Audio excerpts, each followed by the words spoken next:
Natural gas. In this video, we're going over my trade idea of the week and the day-by-day probability model. So let's start off with the time look analysis on the 1-hour chart.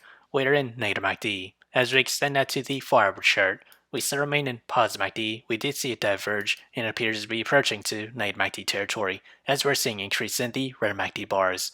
And as with the daily chart, we still remain in slightly positive MACD, seeing signs of a converge. And as with the trade idea, I'll be trading UNG.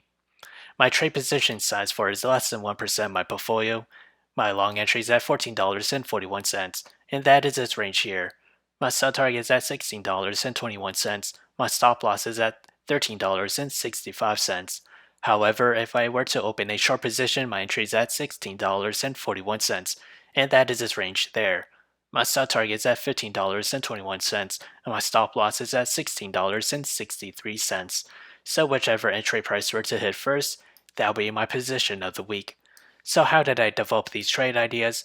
It all comes from the day-by-day probability model, and as we progress to the 5th day or week of trading, natural gas has a 60% chance to climb between 0 to 6.5%, a 20% chance to climb between 6.5 to 13%, and to the downside has a 20% chance to fall between 0 to negative 6.5%.